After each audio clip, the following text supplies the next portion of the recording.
Rajini sir இந்த படத்தை பார்க்கணுன்னு கேட்க. இதெல்லாம் வந்து பிஃபோர் ரிலீஸ்.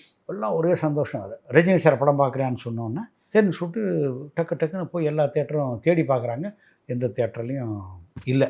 எல்லாமே வேறு கமிட்டட். இப்படி தேடும்போது ஆண்டாள் தியேட்டர்னு ஒரு தியேட்டர், மனோரமா ஆட்சி தியேட்டர், அதை வந்து அவங்க க்ளோஸ் பண்ணுற பிளானில் ஏசியெல்லாம் வேலை செய்கிறத நிறுத்திடுச்சு. சும்மா ஏதாவது ஒரு பார்க்குறதுனா பார்க்கலாம் அப்படிங்கிற மாதிரி வரும். அப்போ சொன்னோம், சார் இந்த மாதிரி எல்லா தியேட்டருமே கமிட்டடு, எல்லாமே இது இருக்குது, அதனால் நீங்கள் வேறு நாளில் பார்க்கணும்னா, பட் ஒரே ஒரு தியேட்டர் இருக்குது, அது வந்து இந்த ஆண்டாள் தியேட்டர், நான் ஏசி தியேட்டர், நீங்கள் எப்படி பார்க்கணும், அது ஏசி இருந்தாலும் சரி இல்லைனாலும் சரி படம் தான் பார்க்க போகிறோம் அப்படின்னு சொல்லிட்டு அவர் நான் ஏசி தியேட்டரில் போடுங்கன்ட்டார். பார்த்துட்டு கட்டி பிடிச்சிட்டு பாராட்டினார். அப்போ தான் சொன்னார் ஏன் அவர் படம் பார்க்க வந்தேங்கிறதுக்கு சொன்னார். இந்த மாதிரி ஜிவி சார் சொன்னார், படம் பிரமாதமாக இருக்குது, அதே மாதிரி ஹிந்தியில் வந்து பண்ணுறதுக்கு நல்ல சப்ஜெக்ட் தேடிட்டு இருந்தீங்க இல்லையா, இதை போய் பாருங்கள், அதுக்காக தான் நான் பார்க்குறதுக்கு வந்தேன். ஆனால் படம் பார்த்ததுக்கப்புறம் நான் ஹிந்தியில் பண்ண முடியாதுன்னு தோணுது.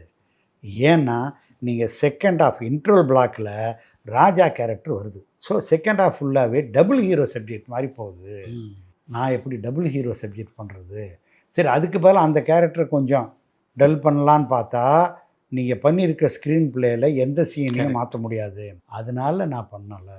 அதுக்கப்புறம் ரஜினி சார் எந்தளவுக்கு இந்த படத்து மேலே ஆர்வம்னா கேட்டுக்கிட்டே இருப்பாராம். அவருடைய அந்த மேக்கப் அசிஸ்டன்ட்ஸ்லாம் இருக்காங்க இல்லையா, அவங்கெல்லாம் நம்ம படத்துலேயும் ஒர்க் பண்ணவங்க, அவங்ககிட்டலாம் கேட்பாராம் எப்படி படம் போகுதுன்னு கேட்பார் சார். அதுக்கப்புறம் நம்ம அண்ணாச்சி படத்தில் பண்ணும்போது ஏவிஎம் ஸ்டுடியோவில் நாங்கள் ஒரு ஃப்ளோரில், நான் சரத்குமார் சார் கூட ஷூட்டிங்கில் இருக்கும்போது, ரஜினி சார் வேறொரு ஃப்ளோரில் இருக்கும்போது, 2 பேரும் நம்ம சரத் சாரும் ரஜினி சார் உட்காந்து அவங்க பேசிகிட்டு இருக்கிறாங்க. அப்போ எனக்கு ஒரு அழைப்பு வந்தது, கேப் இருந்தால் உங்களை வர சொன்னார். கேப் அதுக்குப்போ தான் நான் வரேன்னு சொல்லிட்டு போய் நாங்கள் 3 பேர் உட்காந்து பேசும்போது அப்போயும் அந்த கிழக்கு வெள்ளத்தாச்சி படத்தை பற்றி பேசுவார்.